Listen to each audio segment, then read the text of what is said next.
वज़ीर-ए-आज़म मियां शहबाज शरीफ ने शुहदा package announce कर दिया है। सानिया तरलाई कलां के शुहदा के लिए पैकेज का ऐलान किया गया है। उसके साथ साथ शहीद ओन अब्बास के लिए 1 करोड़ रुपए का ऐलान भी किया गया है। इसके अलावा शदीद ज़ख्मियों और ज़ख्मी अफराद के लिए भी पैकेज का ऐलान किया गया है। वज़ीर-ए-आज़म मियां शहबाज शरीफ ने यह कहा है कि मैं पूरी कौम की तरफ से ताज़ियत पेश करने आया हूँ। उन्होंने जामिया खदीजतुल कुबरा का दौरा किया। उसके साथ साथ उन्होंने शुहदा के जो वरसा थे उनके साथ इज़हार ताज़ियत भी किया और दुआए मग़फ़िरत भी की। हुकूमत की तरफ से एक गुड जस्टर जो है वो वज़ीर-ए-आज़म मियां शहबाज शरीफ ने दिया है। इसके साथ साथ दूसरा एक अहम मामला ये है कि शहीद ओन अब्बास को तमग़े शुजाअत दिए जाने पर गौर किया जा रहा है और इस हवाले से इम्कान है कि आने वाले चंद दिनों में इस बारे में कोई अहम ऐलान हो जाएगा, क्योंकि गवर्नर खैबर पख्तूनख्वा फैसल करीम खान कुंडी ने वज़ीर-ए-आज़म मियां शहबाज शरीफ को एक ख़त अरसाल किया है और उस ख़त में उन्होंने उस जमामर्दी का तज़किरा किया है जो ओन अब्बास ने दिखाई है, जिन्होंने अपनी नमाज की हालत में वो थे और जब उन्हें खदशा हुआ कि कोई दहशतगर्दी का वाक़या होने वाला है या कोई गैर मामूली वाक़या होने वाला है तो उन्होंने अपनी नमाज को तोड़ा और उन्होंने बाकी नमाजियों की जान बचाई और उस खुदकुश बम्बार को, उस दहशतगर्द को दबोच दिया। तो इसकी और बहुत से लोगों की जानें बच गई। तो एक बड़ा फरीज़ा अंजाम दिया, एक बड़ी शुजाअत का काम किया उन्होंने, एक जमामर्दी का काम उन्होंने किया, एक मुजाहरा किया। अपनी जान तो उन्होंने पेश कर दी, अपनी जान तो उन्होंने कुर्बान कर दी अल्लाह ताला की राह में, लेकिन बहुत से इंसानों को, बहुत से नमाजियों को उन्होंने बचा लिया। तो ये एक बड़ा कारनामा था, इसलिए उन्हें तमग़े शुजाअत दिए जाने पर गौर किया जा रहा है। इस हवाले से फैसल करीम खान कुंडी जो कि गवर्नर खैबर पख्तूनख्वा हैं, उन्होंने वज़ीर-ए-आज़म मियां शहबाज शरीफ को इस हवाले से ख़त भी अरसाल कर दिया है कि उन्हें तमग़े शुजाअत बहुत गैर मामूली दिन होने जा रहा है, क्योंकि यौम जुमा को मुल्क गिर एहतजाज का ऐलान किया गया है। ये ऐलान पहले शिया उलमा कौंसिल पाकिस्तान की तरफ से किया गया और उसके बाद अब मिल्लत जाफरिया ने यह फैसला किया है कि इस्लामाबाद में एक ही जगह पर मरकजी जुमा जो है वो अदा किया जाएगा और उसके बाद एहतजाज रिकॉर्ड करवाया जाएगा सानिया तरलाई कलां के खिलाफ और दहशतगर्दी के खिलाफ जो है वो एक भरपूर और तवाना आवाज़ जो है वो उठाई जाएगी और उस तवाना आवाज़ को नमाज जुमा से ही जो है उसका आगाज़ किया जाएगा।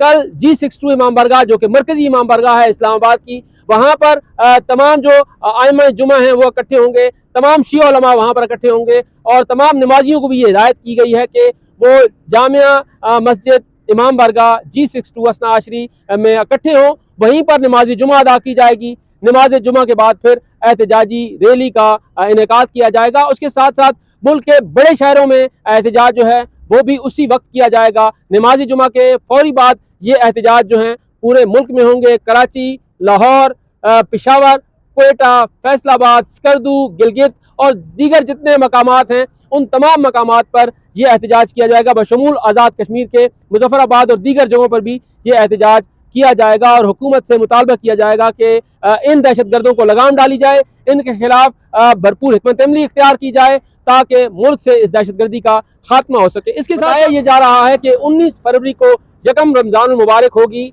पहला रोज़ा होगा और 21 रमज़ान मुबारक को पूरे मुल्क में यौम अली के जुलूस निकलते हैं, मजालिस अज़ा का इनेकाद होता है। उसके फिर कुछ अरसे बाद मुहर्रमुल हराम है, मुहर्रमुल हराम के बाद फिर सफर अल मुज़फ्फर है। तो चेलों में इमाम हुसैन से पहले पहले एक हिकमत अमली जो है वो मुरतब होनी चाहिए ताकि अवाम के जानो माल का तहफ़्फ़ुज़ यकीनी बनाया जाए। मैंने आपको जैसे अपने गुज़िश्ता प्रोग्राम में ये कहा था कि वज़ीर-ए-आज़म मियां शहबाज शरीफ अगले 24 घंटों में एक अहम ऐलान करने वाले हैं शुहदा के हवाले से, वो वज़ीर-ए-आज़म मियां शहबाज शरीफ ने खुद जाकर उसका ऐलान किया।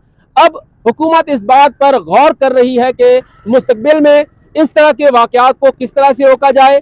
ये वाक़या किस वजह से हुआ है, किसकी नाअहली थी, इसके ऊपर एक मुफस्सिल तहकीकात जो है वो वफाकी हुकूमत ने शुरू कर दी है। लेकिन कल जो एहतजाज होने जा रहा है उसमें भी जो अहम तरीन मुतालबा होगा वो अहम तरीन मुतालबा ये होगा कि इस वाक़े की गैर जानिबदाराना आला सतही तहकीकात करवाई जाए। ये बड़ा मुतालबा जो है ये कल के इस एहतजाज में सामने रखा जाएगा। इसके अलावा दीगर जो मुतालबात हैं वो कल जब ये एहतजाज होगा तो उसमें सामने आएंगे कि शिया क़यादत की तरफ से मजीद कौन से मुतालबात जो हैं वो पेश किए जाते हैं। इसके साथ दूसरा जो अहम मामला है ये पार्लियामान, जिसकी मैं पहले भी बात करता रहा हूँ कि आइन की बालादस्ती के लिए, जमहूरियत की मजबूती के लिए जो है वो अपोजिशन ने यहाँ पर बारहा जोर दिया है। हुकूमत जो कि पहले अपोजिशन में थी वो भी उस वक्त आइन की बालादस्ती और जमहूरियत की मजबूती का जो है वो माटो लेकर चलती रही है। इससे पहले जो हुकूमतें थी उनमें भी यही बात होती रही। जब ये सियासतदान हुक्मरानी पर आते हैं, जब ये सियासतदान इक़्तिदार हासिल करते हैं, तो उसके बाद आइन की बालादस्ती और जमहूरियत की मजबूती के बजाय शायद मफादात जो हैं वो सामने आ जाते हैं। और कुछ ऐसा ही सिलसिला गुज़िश्ता इन 2 दिनों में देखा गया है।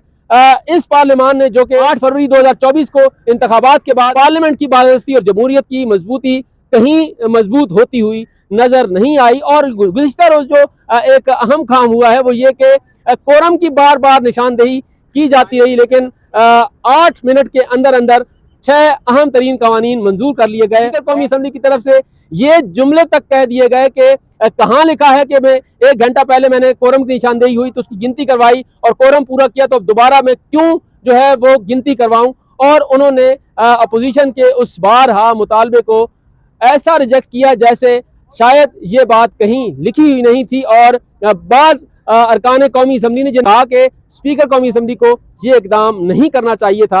क्या स्पीकर कौमी असम्बली को कोई खतरा है? क्या स्पीकर कौमी असम्बली किसी बात से नाला है?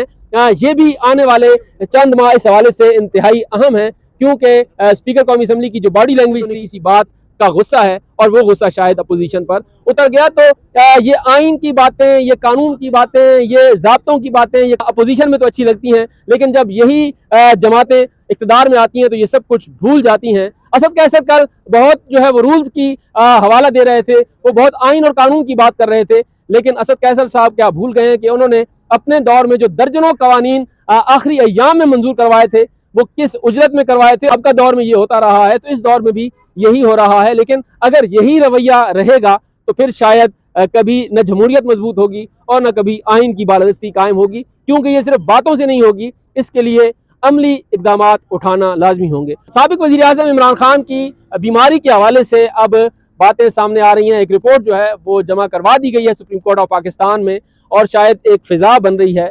ये फिजा किस तरह से बनेगी? अभी तक तो अपोजिशन की तरफ से ये डिनाई किया जा रहा है कि किसी किस्म की कोई दरपर्दा मुज़ाकरात नहीं हो रहे और हुकूमत भी ये कह रही है कि अपोजिशन जिस तरह का वावेला कर रही है हकीकत में ऐसा कुछ नहीं है। लेकिन बाज़ औक़ात कहा जाता है ना कि हैं कवाकिब कुछ और नजर आते हैं कुछ, तो सूरत हाल शायद ऐसी है। मियां नवाज शरीफ भी बहुत शदीद अलील हो गए थे और उसके बाद उन्हें इमरान खान की वफाकी काबीना ने इलाज के लिए बैरून मुल्क भिजवा दिया था। तारीख अपने आप को दोहराती है, तो कहीं पाकिस्तान की सियासी तारीख भी तो एक मरतबा फिर अपने आप को दोहराने तो नहीं जा रही। इसका मुजाहरा हम आने वाले महीनों में ज़रूर देखेंगे।